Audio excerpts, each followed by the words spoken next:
Okay then, here's one for you, as David Coverdale used to say. Right, seen something earlier on the YouTube. It was AI Ranker, and they were ranking their top 10 Western films of all time.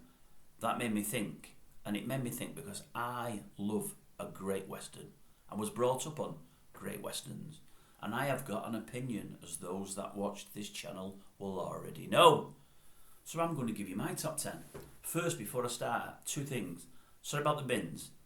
I know there's a glare, I can't do anything about it. People that watch the channel will know I don't work with the script, but in this instance, I've got some things to read you in order and I will forget them.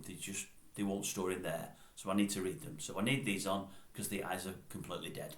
And secondly, it's going to take a while. It's probably about 10 or 12 minutes. Please stick with it. It will be worth it. I honestly think it will be worth it. I think my top 10's good in that it's so much different from AI Rankers, and it's so much different than yours will be. Not just because we all have different opinions, but because I have some really off the wall picks that would make a top 10 that you will not agree with. And I have 2 or 3 picks that aren't in there that you will not be able to believe. But firstly, I'll quickly give you AI Rankers top 10 from number 10 to number 1, and then I'll give you mine. So it will take a bit, but please, please, please stick with it. And please do me a favour. Likes or dislikes, thumbs up, thumbs down, I don't care. And some comments in there. We're not getting comments yet. As you probably know, we're a brand new channel. Nobody knows about us. I'm not publicising it. It's not being pushed out. So I'm just relying on you to watch it and maybe tell somebody else of your own volition. I'll give you their top 10, then I'll give you mine. Their top 10 is from 10 to 1, and it's as follows. The Unforgiven, The Searchers, Red River, High Noon, The Wild Bunch, Butch Cassidy and the Sundance Kid, Shane, True Grit, The Good, The Bad and The Ugly, and at number 1, Stagecoach, that John Wayne classic, Stagecoach. That is their top 10. I'll quickly give you mine, but before I give you mine, this is the bit that's going to pad this out, and I'm not trying to pad this out.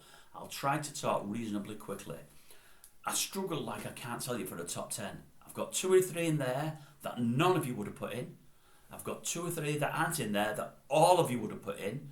And I've got a couple that will surprise you. But I found it so hard to whittle it to 10. So what I've done, if you don't mind, rather than do a top 20 and bore you to death, I've done a joint 11th. But I've cheated, because in joint 11th there's 13 films. 13. But I'm not going to give them a big build-up. I'm just going to talk you through them very quickly so we can get to the top 10. But please, stay with it till the end. I think you might just like my top 10. There might be a couple of films that you've not watched. Seriously, there might be 2 in the top 10 that many of you haven't watched, and they're well worth a watch. And were you to watch them on my recommendation, I honestly believe you'd love them. Right, so in joint 11th, I've got to say 13. Firstly, it'd be Rooster Cogburn. Not many of you would put that in there in a top 20 even. It's the Rooster Cogburn character is the one that John Wayne played in True Grit. It's his number 2 film. The reason I loved it is because it's near the end of his career. He's still brilliant in front of the camera, but he stars with the wonderful Katharine Hepburn, who for my money is possibly the greatest screen actress of all time. And what I love about it, not only do they bounce off each other brilliantly, not only do we know by just looking at the screen they're at the end of their careers, but I love the things I've read about Katharine Hepburn in the years since the film's been made. She praises John Wayne massively. I don't think they were ever close. I don't think they were ever friends. I don't think they'd ever acted together before. But she said he was wonderful to act with. He was really respectful. Yes, he was a man's man, but she likes that kind of man. And he was just great, and she loved everything about him. And at a time when, since he's died, everybody's calling John Wayne. The PC Brigade loved to knock him. I thought it was so refreshing. Somebody of such standing and such brilliance as Hepburn said nothing but good things about him. Also in that joint 11 would be The Sons of Katie Elder. Again, it's John Wayne with Dean Martin, George Kennedy and others. A great film. I loved it. I love anything to do with the scenes with the rocking chair and when they're talking about his mother, because it all revolves around his mother's death. It tugged at the heartstrings, and I'm a sentimentalist and I like that kind of thing in a film along with the action. The Big Country, I think it was Gregory Peck and Burl Ives, if memory serves. Very, very good film. Great cinematography. I loved it. Brilliant film. The Alamo got panned in lots of places, It lost loads of money at the box office. It cost a fortune to make. It was John Wayne's pet project. He carried it with him for 15 years before filming it. It wasn't a great success, but I thought it was a fantastic film. It's one I've liked. It's one I've always liked. Hondo. Unusual Hondo because it's not a big cast. Again, it's John Wayne, but it's himself. Is it Geraldine Page, I think, starring with him, and a young boy, I can't remember who it is, and a dog. And that really makes up the whole of the cast for the bulk of the film. Must have been hard work doing the film with Geraldine Page because there's some things I've read about her since that aren't very complimentary. I'm normally dead honest and I say most everything on here, but probably at this stage I probably won't bring that up because they're not very nice. But a great film. Rio Grande. Loved it. Enjoyed it. Good film. She Wore a Yellow Ribbon. One of my favourite films of all time. But it didn't make me top 10. I don't know how, but it didn't. The three spaghetti westerns of Clint Eastwood's. All great films. As I said the other day, probably For a Few Dollars More was my favourite. Although I did say most people go for the good, the bad and the ugly. And in AI Ranker's thing, he had the good, the bad, the ugly at number 2. Shane, never made my top 10. One of the classics of all time. Alan Ladd, great form. Van Heflin, Jack Palance was a brilliant baddie. A wonderful film, but it didn't make my top 10. But it's something I can watch again and again and again. High Noon, John Wayne didn't like it. John Wayne didn't like Cooper's portrayal of the Marshal. I did. A wonderful film, just brilliant. But again, never made me top 10. Butch Cassidy and the Sundance Kid. It's a go-to film of mine. I watch it on a regular basis. I just think it's brilliant. And Newman and Redford together are fantastic. But it didn't make me top 10. And I wanted to get it in there. I tried and tried and tried and couldn't. That applies to 3 or 4 others, to be honest with you, but I couldn't get it in there. That's how strong I think my top 10 is, in my eyes. Stagecoach, number 1 for AI Ranker. It didn't make me top 10, and I don't know why it's not. I must have seen it 20 times, and I love the film. I actually looked today, and I think it came out in 1939, I think. So is it 16 years' time, it'll be 100 years old. It blew me away that. I couldn't believe that. 100 years old. And it still stands the test of time now. It's just a fantastic film. I'm sure you've seen it. If you've not, go and watch it. And then here's 2 that A.A. Ranker is in his top 10 that I don't have in there, and I don't know if they're not in there. The younger generation will say one of them's the best Western of all time. The older generation will say this other one is, and I've got neither of them in there. The younger generation will go for Unforgiven, or The Unforgiven, the Clint Eastwood vehicle, that I rate very highly. If you've seen the Clint Eastwood top 10 films that I did earlier this week, it's way high up in my top 10 there. But it gets so high up in there because the cast is fantastic, as well as the plot line.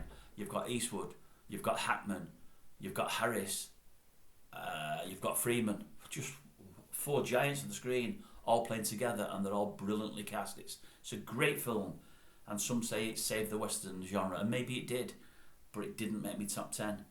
The Searchers, one of the great films of all time. The young, beautiful Natalie Wood, Ward Bond, and the ensemble cast that Wayne often had with him in many films. The cast is so strong, the storyline's so strong, cinematography's brilliant, everything about it's brilliant. But somehow I didn't get it in my top 10. And I don't know how, but I didn't. So there, my friends, the joint number 11, all 13 of them. Top 10, here we go. I'm going to keep looking up here because it's up here in front of me. There'll be a couple you won't put in there, but I've got them in there. Number 10, this is the first you wouldn't have in there. It's called The Shootist. Many Western fans may not have seen this one. It's one of Clint Eastwood's last ever films. You know he's dying whilst filming the film, and he's dying in the film, but you know in real life he's dying as well. With Ron Howard and Richard Boone, both played brilliant parts. Ron Howard, loved him in it. And I honestly believe, and I've never read this, and I might be totally wrong, I believe Ron Howard has become one of the great directors of all time, and I believe it's because of the work he did with John Wayne in that. I think that really helped him. I think he stood back and watched John Wayne's work ethic for all he was in a bad way, and worked with him, and working with that great, I think, has helped him greatly. And oh my goodness, how have I forgotten? Jimmy Stewart played in the film as well as the dentist. Brilliant part. If you're working with Jimmy Stewart and John Wayne at the end of their careers, you're going to surely learn something off them, and I think Ron Howard did. So number 10, The Shootist. Number 9, Fort Apache. I love the film. I think it's also starred Henry Fonda. It definitely starred Victor McLaglen. I love Victor McLaglen. I mean, whatever he's in, I love Victor McLaglen. The Quiet Man with John Wayne. sensational, and in other films. Just a great cast, just a great story. Watch it, I'm sure you have already. Number 8, The Magnificent Seven. How could I not have that in there? You know, it's got to be in there if it's only for the music alone. The music in it's sensational, the score is sensational, but Steve McQueen, the King of Cool, with Yul Brynner, Charles Bronson, Coburn et al. How could you not like that? Eli Wallach, and then the music thrown in on top. Great. Number 7, Rio Bravo. Well, I mentioned McQueen being the King of Cool. We had a singing King of Cool in there, Dean Martin, one of the great voices of all time, one of the coolest men ever to touch the stage, to light the stage up at Las Vegas, and he's playing a drunken cowboy in there, plays it brilliantly, and then they're both backed up by Walter Brennan. What a character actor Walter Brennan is. Just a brilliant actor, brilliant playing Stumpy. I loved him, I loved it. Great film. Number 6, this is one that many won't have in there. It should be in everybody's top 10. It could even be in the top 10 films of all time, it's that good. The Man Who Shot Liberty Valance. John Wayne, masterful. James Stewart, brilliant. Lee Marvin, at the peak of his powers. It's just a great film. It's a great story. It's told great. The dialogue in it's great. The cinematography is great. I think it's shot in black and white, if memory serves. It doesn't matter to it. It's just a brilliant film. Please watch it. It's just great. It'll stay with you for a long time. Number 5. This is one that definitely won't have made anyone's top 10. I Don't Care. It's made mine. We've talked to Kings of Cool in the last 2 films. We've had Steve McQueen and then we've had Dean Martin. I'll give you another King of Cool. They talk about movie stars. This guy was a movie star.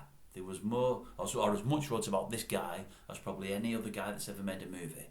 His name was Errol Flynn. The film is They Died With Their Boots On. The interaction between Flynn and Olivia de Havilland is brilliant. I think, was it Sidney Greenstreet playing the general in there that liked his fried onions, as did Errol Flynn? A brilliant film. No, maybe it's not true to life. Maybe that's not how Custer's Last Stand happened. Maybe it's not. I don't care. I just loved it. I just loved everything about it. So number 5 for me would be They Died With Their Boots On. Number 4, Red River. Just a brilliant John Wayne film. Again with the fantastic Walter Brennan. And also, for my money, Hollywood's greatest ever film star looks-wise. I mean, if I was a gentleman that was into gentlemen, Montgomery Clift would be the guy I'd have the poster on the wall of, because a lovely looking guy before his horrific crash. And a great actor, really underrated, a great actor. Red River, number 4. Number 3, again, this is one that I don't think many people will have in the top 10. And I think there's a fair smattering of people that won't ever have seen this before. If you haven't, go and watch this film. Of all the top 10, this is the one to watch if you've not seen it, because it's brilliant. It's all about prejudice.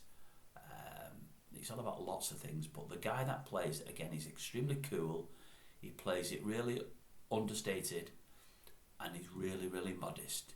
He knows he's the quickest gun in the film. He knows he's the bravest man in the film. He knows everything. He's one step ahead of everything and everybody. But he doesn't play it like that. His name is Paul Newman. The film is Hombre. If you get the chance, watch Hombre. Again, Richard Boone in it like he was in The Shootist. And I think the guy is the old guy, the not very nice guy. I think it's Frederick March. He was before my time, but I do know the name. I think Frederick March. The guy that plays, anyway, I think it's the old guy in there and his wife. They're horrible in it, but they play it in a good horrible. They act it brilliantly. It's a wonderful film. Please watch it. Number 2, True Grit. As I say, I'm a bit of a sentimentalist, and there's parts in it brings a lump to my throat there. It's just fantastic. Near the end, when he jumps the 3-prong fence with his new horse that's taken over from Old Beau. Just a great film. Great film. John Wayne, brilliant. Kim Darby, brilliant. Whatever happened to her? Who else have we got in there? Glenn Campbell. Played a good part, really. Didn't do bad at all. And who else did we have in there? Oh, there was one other. Oh, Robert Duvall. How can I forget Robert Duvall? Just a great film.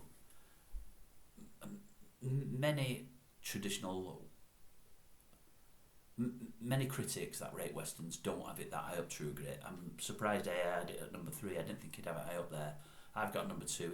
It's just a brilliant vehicle for John Wayne. It's brilliant. Number 1 of my favourite films of all time, it makes my number one in the Clint Eastwood list. Again, not many have it as their number one of Clint Eastwood's, but I've got it as mine by a country mile. And I look at this list and I think to myself, top 10 films, I've only got Eastwood in one. I cannot believe that. He's one of my favourite actors of all time, and he's done numerous westerns, but I've only got him in one of his top 10. But it's the top one, so that's the Rizzle Clint. And it's The Outlaw Josie Wales. As I said in Clint Eastwood's top 10 films, if you've already seen it, I mentioned Chief Dan George in there. He's fantastic. What a character in there. If you've not watched it, you've got to watch this. Chief Dan George is mustard.